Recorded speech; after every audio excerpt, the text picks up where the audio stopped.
বন্ধ করে দিয়েছিল স্পেন। সেই মসজিদে শেষবার একটিমাত্র লোক নামাজ পড়েছে, তিনি আল্লামা ইকবাল। তার বিশ্বব্যাপী এত উঁচু মর্যাদা এবং সম্মান ছিল, স্পেন সরকারকে যখন তিনি বললেন যে আমি কর্ডোবায় মসজিদে সর্বশেষ নামাজ পড়ব 2 রাকাত নামাজ, তখন স্পেন সরকার তার সম্মানে সেই দিন বন্ধ হয়ে যাওয়া মসজিদ খুলে দিয়ে তার নামাজের ব্যবস্থা করেছে। তার প্রতি যে বিশ্ব সম্মান, এবং ইউরোপীয়রাও তাকে সম্মান করতে বাধ্য, তার জ্ঞান, তার দর্শনের কারণে।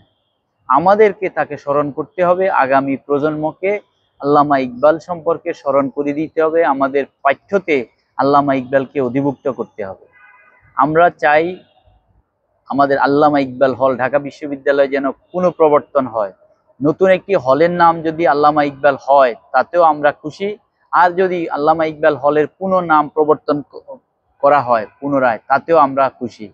তবে আল্লামা ইকবালকে লাগবে। কেন লাগবে? আমরা যদি পাকিস্তান না হতাম তাহলে আমরা আজকে বাংলাদেশ হওয়ার স্বপ্ন দেখতে পারতাম না।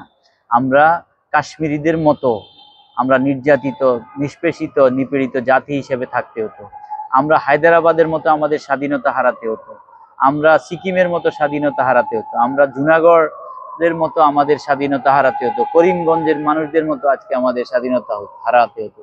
আজকে আসামের লোকরা যেভাবে জয় শ্রীরাম না বললে তাদেরকে জবাই করা হয়, গরুর গোশত খাওয়ার জন্য যেভাবে ভারতীয়রা, ব্রাহ্মণ্যবাদীরা মুসলমানদের উপরে আঘাত করে, জবাই করে, সেই রকম একটি জঘন্য অবস্থায় আমাদেরকে নিপতিত হইতে হতো।